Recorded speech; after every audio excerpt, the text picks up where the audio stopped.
Shalom and welcome to this edition of Revealing the Truth, where we cover the headlines, the heartlines, and biblical truth. I'm your host, the Reverend Rabbi Eric Walker. I've got a question for you. What do you think they're doing with your DNA? You know that 23andMe kit, you sent off that swab and you were just so excited to find out your identity, but that information went into a database. Now, it's not like you sent them something really personal like your social security number or your passwords or your credit card information. And who would really be interested in your DNA? Well, let me assure you there's someone. And that someone is someone you do not want to be interested in your DNA, and that's Satan himself. Why would Satan be interested in your DNA? Because there is a Y chromosome marker in the DNA that determines whether or not you're in the biblical line of Aaron. That's right, Aaron, the high priest of the Bible. Well, why does that matter? Because it will take someone in Aaron's lineage to become high priest over the Sanhedrin in Israel to call for the return of Jesus. Imagine if there was a way to weaponize your DNA to take out that entire line, then Satan would rule this earth. And that's exactly what the plot line of my book, The Codist, a best-selling biblical thriller, now out in its second edition, first print, sold out. Now we're offering a special to you of this biblical thriller, $2.99 on Kindle while they last. Get your copy today. Also want to encourage you to visit our website, ignitinganation.com, and click on our special offers. You're going to find a cover of my latest book, The 7 Laws of Abundant Living, Lessons Learned from the Tree of Life. I want you to click on that yellow cover. We're going to ask for your email. A little box will come up. Fill out your email. We won't send you spam because spam is not kosher, but we will send you the first chapter of this book. We take you on a journey from the natural into the supernatural in the Garden of Eden, right there at the Tree of Life, the same tree you see at the River of Life as the new heaven and the new earth are formed. And so we take you on a lessons learned through a parable and through an examination of the ground, of the bark, of the trunk, of the branches, of the actual leaves and the fruit, and what God is showing us 7 supernatural truths within each one of these specific laws. Get your copy today. It's my pleasure to welcome back to our program Denise Shick, who is the author of It Is Well With My Soul, her latest release, Finding God's Presence in the Transgender Storm. Denise is the Executive Director of Help for Families, the number 4, an outreach that brings an understanding of the emotional pain and spiritual confusion that people face when a loved one has gender identity confusion. She's the author of My Daddy's Secret, leads a church-based support group for people with sexual addiction, and was the administrator of family-related issues with TGIF, Transgender International Fellowship. She's co-author of an amicus brief on gay marriage and the executive director also of Living Stones Ministry. Denise has worked in crisis pregnancy counseling, a substance abuse clinic, and started an abstinence program. Denise and her husband Mark have 4 children. You can learn more about her at help4families.com. Denise Shick, welcome back to Revealing the Truth. Thank you. Denise, there are a lot of people out there, pundits, talking heads, people that have taken a position on this transgender issue from an academic, from a biblical, from a theoretical approach to the issue of transgenderism. That's not your story. Your story is a personal one and a personal encounter. So to make sure that we're very clear, we're not talking about you having once been a man and now I'm talking to a woman. You were born as a girl baby. You've lived your life as a female. You're a mother and a wife, but you didn't grow up in that kind of environment, and it impacted your life in ways which only someone who has really experienced it can really give us the understanding. So how and why did you get involved in the issue and the topic of gender identity disorder? Yeah, well, it wasn't something that I signed up for by any means. As a little girl, actually at 9 years old, my father had taken me outside and just secretly had shared with me his desire to become a woman. He shared many different details, how I would know when he was feeling this way, struggling with it, information really about his and my mother's relationship, details that no child should really have to listen to and to try to figure out.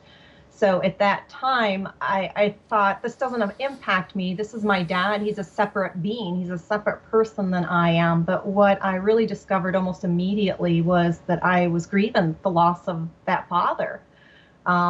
He didn't want to be my dad. He's seen himself as a woman, and that's what he wanted from me. So the grief process and the many challenges that I faced growing up in the environment and home while he acted out privately and sometimes publicly was very difficult. By the time I was 11, 12 years old, I started to second guess, well, if God really made a mistake with dad, then how do you know that you really weren't supposed to be a boy? You know, and to take that type of confusion living in this environment and playing that out in my bedroom and what did that look like, to the chaos that happened as I started to develop and developed very young, where he was wearing my clothes and taking my makeup and items like that. It was as if I had no privacy actually in our home. Wow. I can just say wow, and it's not the first time I've heard the story, and my response was exactly the same way. The adult emotional burden that was placed upon you at 9 years old because of his confusion. Prior to this, was this a godly home? Was church a part of your life? Did you have a faith journey, or was this just a very secular environment that you grew up in? I was actually raised Catholic, and so my mother was very persistent on raising us in the Catholic faith and going to church, and so that's where the foundation really of my faith had come from. That even as a child at 9 years old and onward, I knew I wasn't in this journey alone. I knew God was with me, you know, and I would say that so many times to him, looking up at the sky or in the bedroom when you're crying and saying to him, I don't know why this is happening, but I know you're with me, and really relying on that vision that you have as a child. It is God walking this out with you and giving you the strength to face the tomorrows. Denise, do you have any brothers and sisters? I do. I'm the oldest of 5 children. How did this impact the other 4? Well, growing up, as I said, my dad had done this privately for a number of years, and I did not let my younger siblings know. I became the protector, which came with some consequences later on, of course, when this became known. But I thought, if I'm having confusion about who I am, and my brothers would start to think, well, I'm a boy, I'm like dad, you know, am I like that? And so trying to sort that out, I just felt like I had to protect them from the information that he had shared with me that day, and my younger sister as well. And so it wasn't until they were adults, they would have been anywhere from 20 to 25 when they had discovered the truth where it had come out. Where was your mom in all of this? My mom worked afternoons at a knife factory. She worked very hard in a factory to rarely be able to bring home money for food and clothes. Once a year, we would have 3 new outfits a year that would hopefully make us, you know, be able to help us to get through school.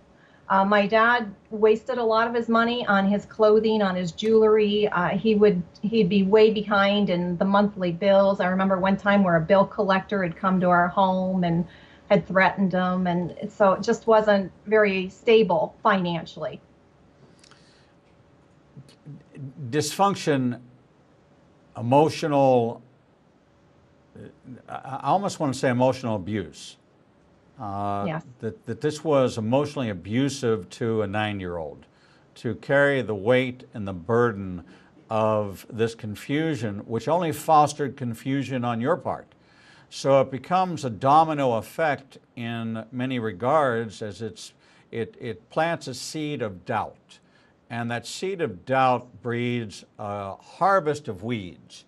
The weeds of the soul are nourished by this kind of the plants that grow in the darkness. We look at photosynthesis. No plant grows in the darkness. It has to grow in the light. But the weeds thrive on this. That's when they overtake. This is where you can watch in Georgia, kudzu has grown a foot overnight. The consuming, all-consuming weeds that are predatory. This is the same kind of emotional situation that you found yourself in. I understand, Denise, that sexual sin and issues such as this fall in that category that always follows a religious spirit, the Baal, or Baal in the Hebrew. Wherever you see the Asherah pole, the obelisk in Washington, D.C., the obelisk in your town square, whenever you see that, these are the Asherah poles of today. You find that where there is a heavy religious spirit, there is sexual sin lying just beneath the surface. This is not my commentary on the Catholic Church. There was a huge expose in the Boston papers and then a movie about this heavy religious issue and the sexual sin that was occurring below the surface with all of these who had committed to a life of celibacy. We see the Boy Scouts, same kind of thing. As more rigid the standard, okay, the more associated it becomes with sexual sin. And you can say you're calling on God, but what God are you calling on, and who is your God? And are we more committed to our sin than we are committed to the Lord? So the whole transgender issue, the restroom issue, I remember when Bruce Jenner won the decathlon in the Olympics on the Wheaties box, and all of a sudden now he's an icon for acceptance, tolerance. Now we have the LGBTQ+. Right. That's the new LGBT was LGB was enough for me. L was enough for me. G was enough for me. But now 7 letters involved in this, and ever expanding and being legislated, and people in prison. The government is paying for gender changes, and people are being forced to pay for these gender changes. Why has this become the new battleground? And what's happening in our society? Because we see 5-year-olds in pre-K and kindergarten being given books of indoctrination and introducing, my goodness, the person that just came out and said that you should ask your baby permission to change their diaper. These are things that explode my brain. I should ask my baby who's crying because their diaper is dirty if it's okay with them if I change it. What cognitive reasoning, what emotional connection. I remember changing my daughter's diaper, and I would just keep my eyes on her eyes. I was very, very cautious. This is a young baby, and men aren't really great with fragile things. So I was very intentional and maintained eye contact. It was bonding time for me and my daughter. It still exists today, almost 30 years later.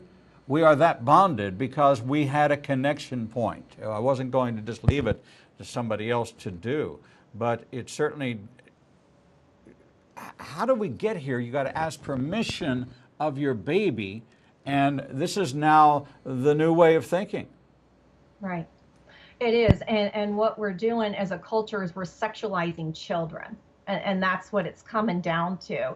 You know, and we've got, and as you said, as a parent, when you have 3, 4, 5-year-olds that are saying or pretending they're a boy or a girl, and automatically they're transgender, and we have to help them transition. Oh my gosh, you know, we got to get the name changed, et cetera, et cetera. This is crazy. The craze of this is going to end in a disaster sooner or later. It's going to end in a disaster. We already know that there's a high suicidal rate with folks that identify as transgender or are living as transgender or dressing as transgender, whatever form that they've taken on under the umbrella of transgenderism. So what's going to happen in 15 to 20 years when we have these children that we are allowing, that we're promoting, that we're celebrating in this cause? And what type of emotional and what type of spiritual emptiness are they going to have? You know, it's so interesting when you think about when all this was introduced and you take a look at what was going on when Paul said that a man should not pray with his head covered. Now, I've done a whole lot of research into trying to understand this because as a Jew, I will pull my prayer shawl over my head and go into my prayer closet.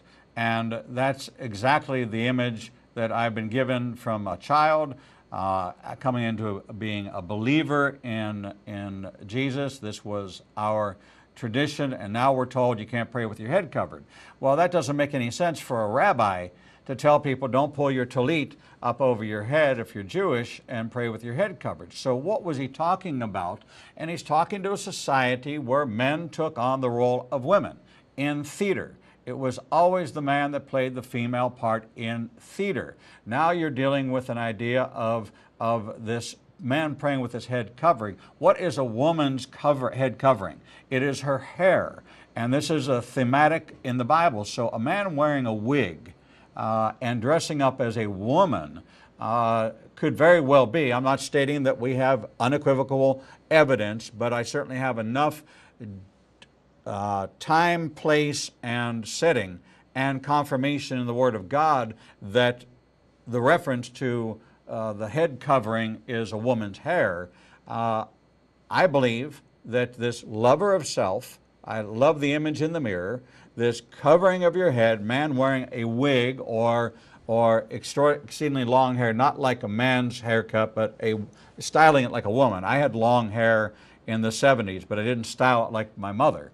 I styled it, you know, the way I had big hair. I had what we call you know, like a Jewish afro. It was just big hair.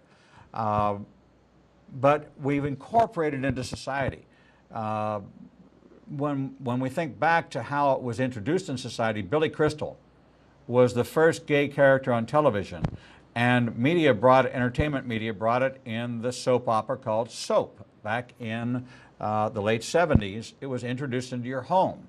And now you had a way to explain Weird Uncle Eddie or Weird Uncle Bob, and the family never talked about him, but now you had this, somebody you could relate to that you could then say, oh, well, that's what's going on with our weird uncle. And it became normalized. And this is very subtle, the way this comes into a society, and then the little bit of leaven, we see it spoils the whole batch. So you say in the book that God created distinct genders at conception. It's a mutable biological reality. Yet there are people that look and shake their finger at God and said, you made a mistake, which denies the sovereignty of God. How do you back up your position? Because it's not political. It's not induced by your fractured psyche because your father was transgender, believed that he was a woman. This is in a strong foundation that went from being the Catholic girl of your mother's religion to the Spirit-filled believer that you are today when you began to own your own faith. Right. So, You know, I think I feel so powerfully about the rebellion. And when we look at the rebellion of man and the spirit of rebellion, my granddaughter yesterday was asking me, what's the meaning of rebellion, Grandma? And as I started to define it without even bringing God into it, she had said to me, so sometimes people make their own God themselves. And I said, exactly, you know, and that's what we're seeing, because it's the idol. It's what somebody worships or what they want to become or what they seek out, just as pornography or somebody that's a womanizer, you know, whatever it is, that's all they eat, drink, and dream of. And so with whatever we are doing that is outside of God's moral compass, you know, is rebellion. We are not listening to him, or we do not believe. What really hurts and where I feel hurt for people is that when we have Christians that will say, you know, that, well, are you sure that it's just male and female, that there's not a transgender? Or what about hermaphrodites? And go into these different arguments. If we start to question the authority of God's word in the very beginning in Genesis, where do we end? When does the questioning of Scripture end?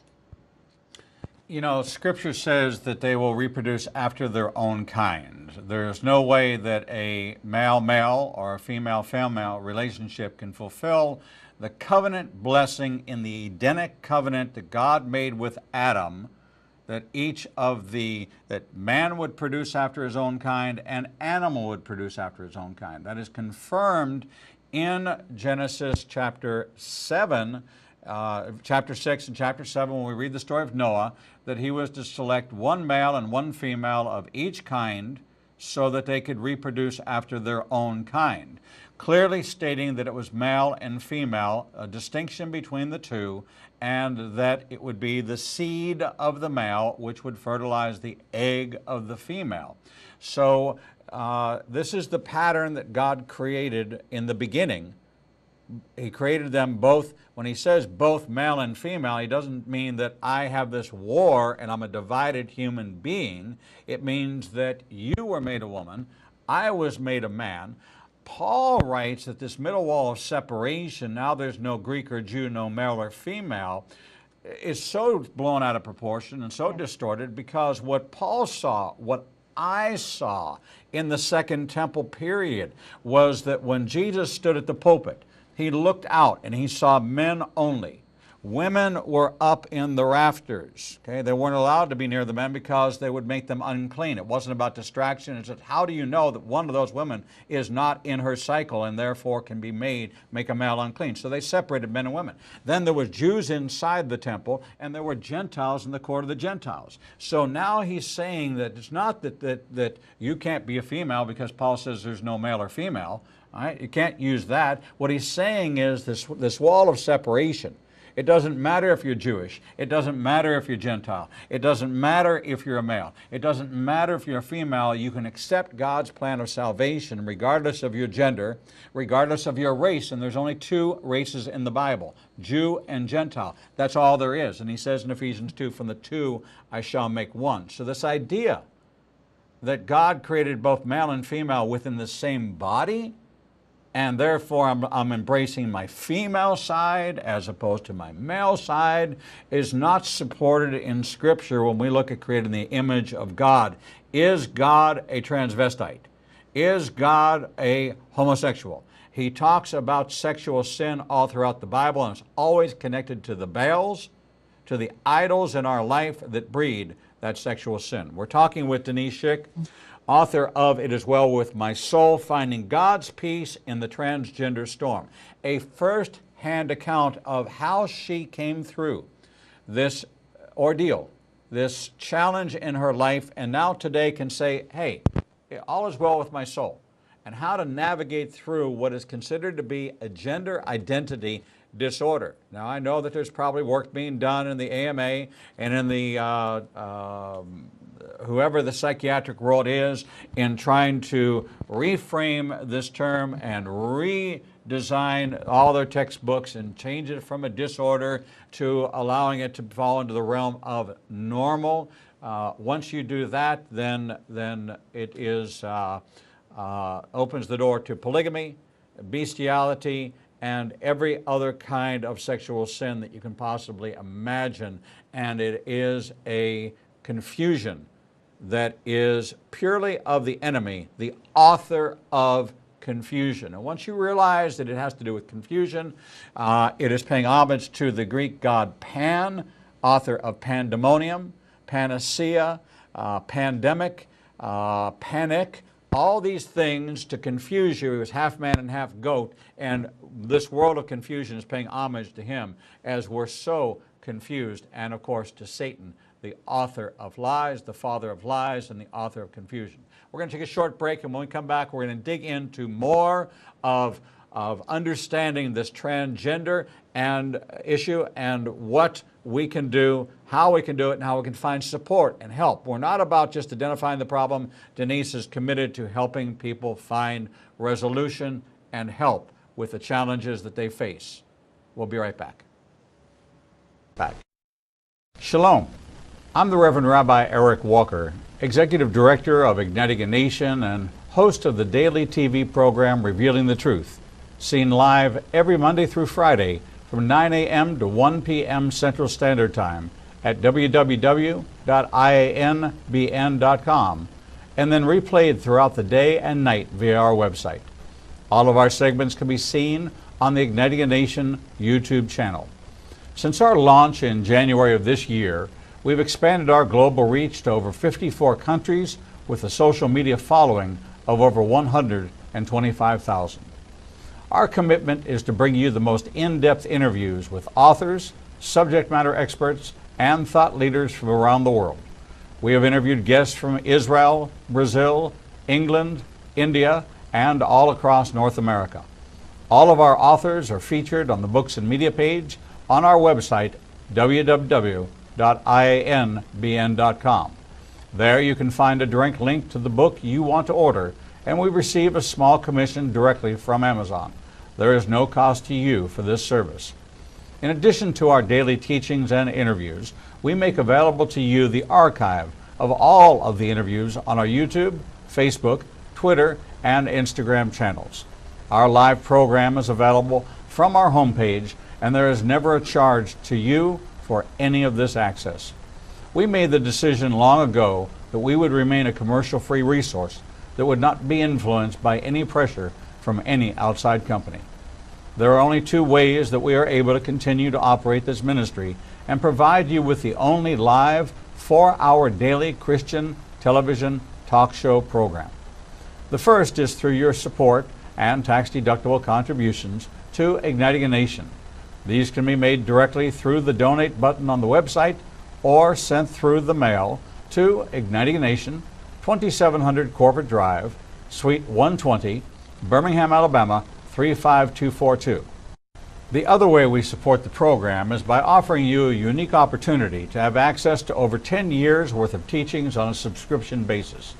The teaching archives contains all of my prior sermons, Torah studies, prophecy in the news videos, and much more for the low subscription price of $5 per month.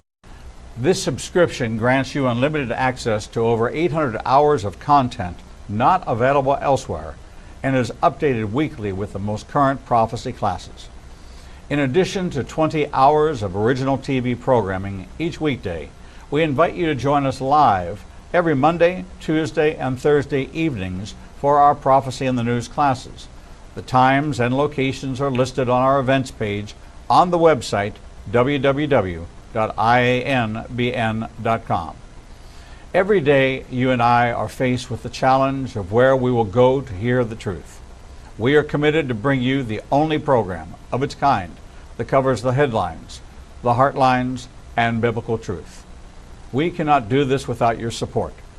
Since we launched on January 5th, 2017, we have aired over 300 individual teachings, interviews, and commentaries not available anywhere else.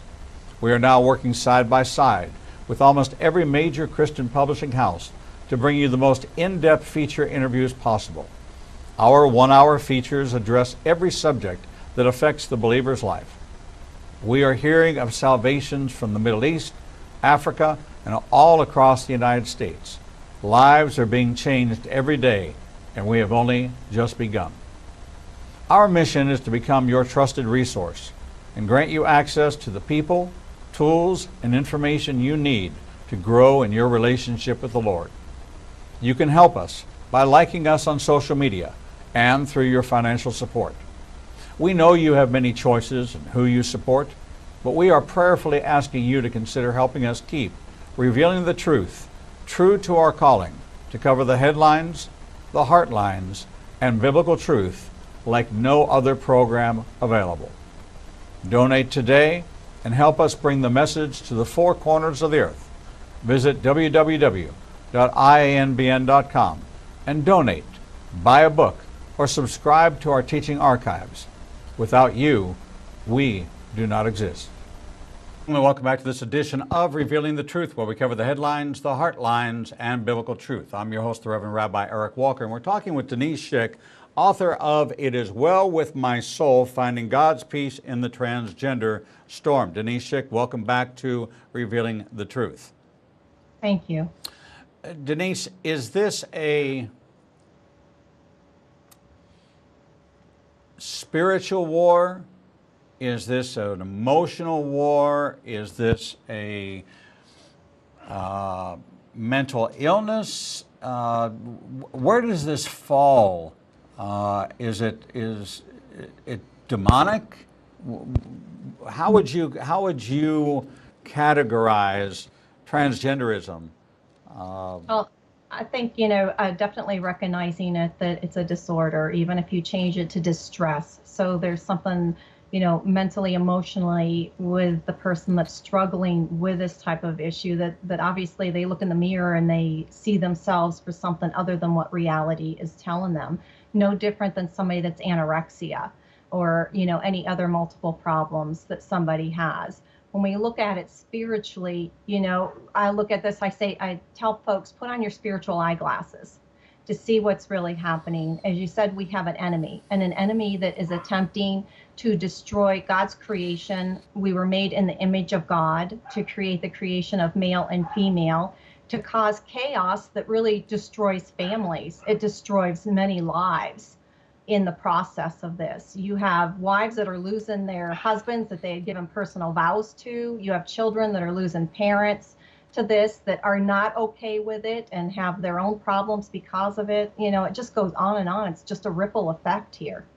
It's really quite interesting. People ask me all the time, why does the Jewish community traditionally vote liberal and support of abortion and LGBTQ plus rights? And I say you have to look at the family unit. No one wants to reject their own child, therefore they become embracing and even to the point of advocacy, and you find that the Jewish community is more open to embracing the sexuality of a child and then not rejecting them, but including them, and even to the point of advocating for them in their rights and all of these issues. It becomes a family kind of centric, and so no one wants to reject their child. And the support needed to navigate this very, very bumpy road, you did not have that support at 9 years old. You didn't have that support at 12 years old. Where did you find solace so that you could make the claim that all is well with your soul as you reflect back? When was the turning point for you where you began to come to grips with what would be labeled by you as an emotional and mental disorder? Well, to come to grips, this has been a lifetime, of a journey. And so for myself, here I am doing ministry. I'm speaking and writing books and everything, and yet still realizing the sensitivity that I have in my heart to my own journey. Sometimes I could be talking to another family, and for some reason, because that's where I'm at in my own heart for the day, I can just grieve, after I hang up with somebody. And so still realizing the hurt and the pain that still existed from walking this journey out with my father. But when I had lost my mom, I think that was kind of the crossroads. My dad, I always looked at it, had given his identity away in a sense. And my mom, who struggled with the illness of Alzheimer's, I slowly watched her fight to keep her identity and those that she knew. And it was when I lost her, to be quite honest, Eric, where I just thought, oh my gosh, I lost a parent, both of them to different struggles with identity issues. Who am I? So revisiting who I was that little girl that trusted God immensely and knew that he was with me. But who am I? I've always been the caretaker in the family, taking care of my siblings, taking care of mom, protecting everybody, the peacemaker, the responsible one.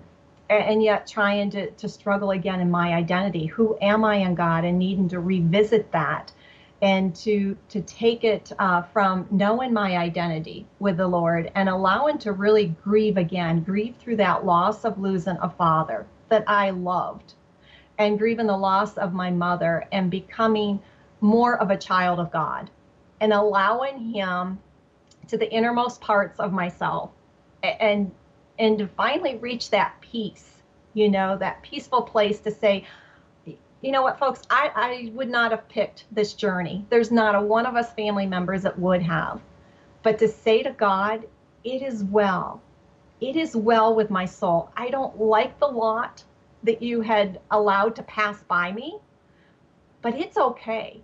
And so with that, with our relationship with God and the intensity of what we can allow him to take us in and through and from, the blessings of it that come flooding down, we have to continue to trust him.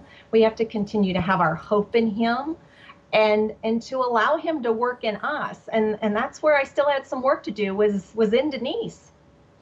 So we're all walking out our salvation with fear and trembling. We're all, I just came back from Israel. And one of the things that became eminently clear as I watched my group come with these huge bags of luggage that I tell them you don't need all that stuff, but they still come and bring it. And that luggage has to be checked. But the bag that they carried on was held so close to them. It was so protected, and they made sure that it went under their feet, even if it meant having shorter leg room, because they wanted to make sure that what they held closest, most valuable to them, wasn't going to be taken. They knew exactly where they put it if they put it in the overhead compartment. The big stuff, okay, was easy. You just check that. Okay? You don't know where it is. Actually, our bags took 2 extra days to get to us. We didn't know where they were. But that those personal items, those things that you thought you desperately needed to hold on to. And that's what happens with our baggage. The baggage we carry into this life. The big stuff we're able to check. You were able to get married, you were able to have children, you were able to become a grandmother, but that did not erase in any way, form, or fashion the impact that this has had on your life, so much so that you devoted yourself to the ministry of ministering to people who are struggling with gender identity. Are there any signs, outward signs, subtle signs that somebody is going through this struggle? How do we put on the lens of God and see what's going on beneath the surface to be able to identify what's happening in this area? You know, sometimes somebody might be able to pick up some signs, you know, especially if it's a family member and they spend a lot of time with them, maybe noticing some differences. Like, for instance, some husbands have actually started to shave and shape their eyebrows, you know, and the wife starts to notice that there's some feminization going on within the husband, such as that. And so that would be like, you know, what's kind of happening here? Of course, men aren't allowed to have hairy eyebrows anymore, you know, so here we see the feminization of the culture. But there are so many times, to be honest with you, that a person is doing this privately and in a lot of shame. And so, as one man had told me, he had said, Denise, my neighbors see me go out with my work pants, my work boots. He worked construction. He said they wouldn't have a clue what I have on underneath my clothing. You know, so there are not always going to be outwardly signs. We might see a teenager, especially today in the culture, that might be kind of waving back and forth in who they are by accordingly to the dress or the way they do their hair or such. But most of the folks that I have to say that I've been in contact with that call us people would not know. They would not be able to look at them and know. And that's why it's so important for Christians to really understand, for everybody to understand this issue, and to be that person that's offering a safe place for that person to come to, should they, you know, seek that out.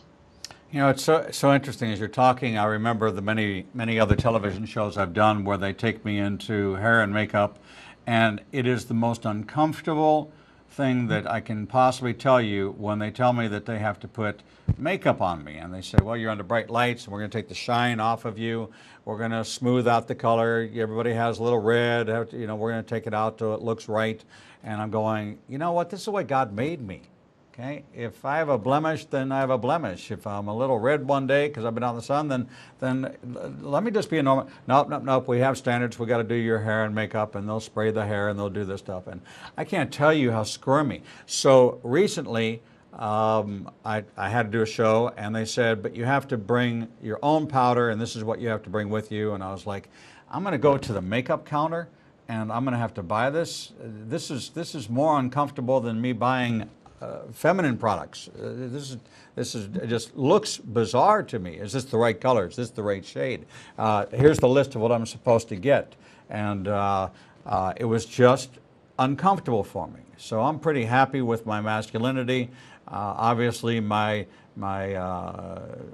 negative reaction to altering my appearance It's pretty hard to cover a beard unless you work for P.T. Barnum, and that's the only job you could get is if you were a woman with a beard, especially one like this. So in your book, you include testimonials from people who have reversed this transgender life. What do they say? What do they share with you as they navigate the closing the door that they came out of? You know, many times actually they disclose information that they've never shared with anybody else because they have said that they felt safe, that they knew I would not be, you know, judgmental in an ungodly or resentful or angry way with them either. And so what they say is, you know, there's a lot of pain there. Some have been, and I like to say not all, but there are some that have been sexually molested, but things that happened as a child. And then you have others that never connected, especially for boys, where there was just a disconnect with their father. They didn't have that father relationship. And in some of those cases, they've been drawn more to mom in mom's world, and especially in single homes. And I respect single moms that are trying their best with their children. As women, we can't be a dad. And so sometimes in those type of situations, the boy has been raised with mom, grandma, aunts. You know, there hasn't been that masculine role model for him to know what it's like to be a dad or to be able to connect in that emotional and spiritual way. And so the reasons just go on and on. You know, for females, many times they have experienced or seen firsthand of a woman being abused, whether emotionally or physically. And so it becomes a personal vow. I don't want to be like mom, or I don't want to be like a woman, because that equals being a victim. And so they feel empowered by taking on that male role model. Is there a direct correlation? We see it in other situations where narcissism or other psychological maladies come out of molestation. Is there a direct correlation to this in the transgender world, the same way that there seems to be a correlation between certain homosexual responses and relations with a mother, or absentee father, or some sexual abuse that's taken place by a male leader? Yeah, and there are some that you would that would probably be diagnosed professionally as narcissistic. You know, it becomes all about them and their world and the way that they want to live, and they want everybody else to agree and to perceive in that reality. And everything else goes by the wayside. It doesn't matter what demands might be made on other people, whether friends, family, and sometimes in the workplace. It's all about them. And I have to say, in some ways, my father became like that. You know, when you think about the way that he would let the bills go unpaid, and it didn't matter, as long as he had the clothes, as long as he had everything to give him that emotional and mental fix, nothing else mattered. It didn't matter if we didn't have food on the table. You know, to be honest, and not for any poor me stories, but I remember times where we had a raw potato and we would go peel that raw potato. Well, Dad had everything that he wanted, including butterscotch candy in his truck. So it becomes all about that person. And I don't know as if they see it sometimes, because spiritually they're blinded to the selfishness, the self-centeredness of this. So how do you move somebody? How do you move the peg? How do you reach somebody to have that conversation? Or how do you open that dialogue? How do you set boundaries so that that you're loving but yet clear of what is okay with you and what is not okay with you? Well, I think boundaries, first of all, are very important. And obviously they were all through the Holy Scriptures. and everything that God had said, even in our morals, the 10 Commandments and so on. So with families, to take a look at those boundaries, if they receive the news that somebody's identifying and wanting to live as transgender, they better get together and have a real open conversation between those family members of what will they accept, how far will they go? Because sometimes what happens is they say, well, I will not do X, Y, and Z, but yeah, I'll call Jill Jake. And they don't realize that once that boundary has been crossed, or they've given over to that it doesn't end there. It goes on into the next demand of the person that's taken on the transgender ideology. And so for myself, for instance, because my husband Mark and I were raising 4 small children and living through this, and I thought I felt it was so important to protect our children. I mean, they were 5 and under. So we didn't say anything awful about Grandpa. We just said that because of a decision that he had made, he's not living, at home anymore with Grandma, and left it at that. It doesn't mean we have to get angry, but there were boundaries set in place for certain reasons. So boundaries are important, obviously. And as we talk about meeting somebody where they're at, or how do we become that person, we're not going to be able to make somebody disclose to us. They have to have generally a relationship with us, and they know that we're safe. They know that we're not going to necessarily be pointing our finger at them, and that they can come to that you've got a relationship with them. Sometimes what happens is that men feel safe with other men in a small group. So they're doing Bible study if they're in church with the individual. And so with those relationships, they begin to understand who could be a safe person. And so we don't know who may come and tell us.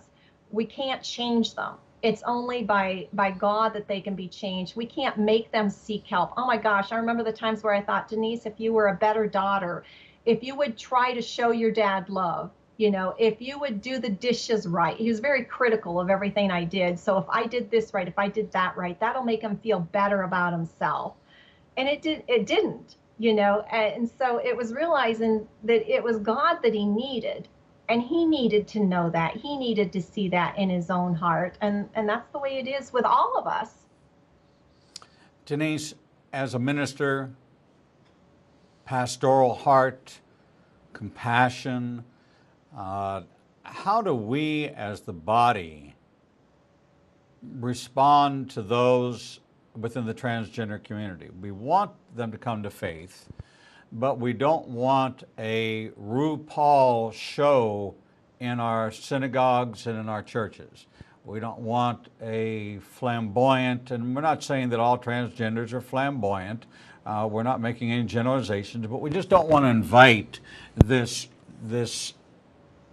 into our mix, but we don't want to shun either. We want to let people know that, listen, unless you've transitioned and you no longer have the clothing and the parts and you've resculpted everything, if you're a man, you need to come to church as a man. You may identify as a transgender, but when you come to church, you come as who God made you. And you come hear the message, and the message is not just for you, it's for all, and we're going to be unwavering in our preaching of the gospel message. We're going to call sin, sin, and if we step on your toes, then we invite you to move your feet. We're not going to change the gospel and preach another gospel, which is a gospel of tolerance. It's a gospel of inclusion. Jesus was very vocal, even with his own disciples, calling them dull. Are you so dull? How long will I have to put up with you? Why are you bickering among yourselves over who's the favorite? Why can't you stay awake? I mean, there was correction. He got in the face of the Pharisees. He got in the face of the woman at the well. He got in the face of anybody he had the opportunity to get in the face of when it was needed. So how do we reach them if we close the door? But how do we keep from, I don't want to say polluting, but how do we not be endorsing a behavior? Where do we set the boundaries from a church perspective in enabling or encouraging or supporting or validating this particular area, which is overt. The other sins of most of the congregants are covert. They're all sinners, they're just covert sinners. This happens to be an overt, and this is why it continues to bubble up in our vocabulary, because it's so overt versus the covert sin that everybody deals with, that hidden dark darling of the heart. But we've got about 2 minutes, and I'd love to hear your answer on this. Well, you know, I think what we have to remember is that we're trying, as a church, we're trying to make disciples of Christ. And so if somebody comes in with a spirit, not a rebellious spirit or trying to stir things up in the church, but truly seeking Jesus Christ, seeking God, then to come alongside and disciple them in that way. It's through the scriptures that they're going to be transformed, that their life is going to be transformed. So to have the patience for that, to come alongside that if somebody's come into the church and said, this is what I struggle with, you know, this is what's happened as they start to trust you and to reveal this information, to be willing to come alongside of them in a supportive way. So if it's a man, have a couple men, 1 or 2, it doesn't need to be a huge group, 1 or 2 men that'll come alongside of the individual and be a community for that man to restore where he has felt that disconnect. And the same thing for a woman. You know, if she views being a woman as a victim, show her that, you know, that is an untruth that she is believing from the chaos from Satan. And so we have to start to be very patient with them, not to change scriptures, not to change the holy word of God or how we present a pastoral message in the church, because then that becomes enabling. If we start enabling them or calling Jack, Jill, and, you know, all of these different terminologies and things, that is enabling them, and that is actually giving them an emotional and mental high, if we could say so, because it's like, oh, wait a minute, you know, they're starting to believe that I am so and so. Well, I think you give sound counsel, and within these pages is a great deal of wisdom in trying to understand and navigate this gender identity crisis that America seems to be facing and the rest of the world is also facing as well. Maybe not as public in this issue of restrooms, this public figures who have transitioned and are demanding to be identified as such. Denise Shick, author of It Is Well With My Soul, Finding God's Peace in the Transgender Storm. Thank you for always being a clear voice in this issue. You can find her at help4families.com. Denise Shick, thank you so much for being another second-time guest here on, maybe third time, on Revealing the Truth. Always great to see you. Thank you so much. God bless. We now will bring an end to our live broadcast day, but that doesn't mean we go off the air. We broadcast 24 hours a day, 7 days a week, right here from our studios in Birmingham, Alabama. You can find us on Facebook, Twitter, Instagram, YouTube, and LinkedIn under Igniting a Nation. Until we see you back here tomorrow in our studios at 9 o'clock Central Time, we bid you shalom.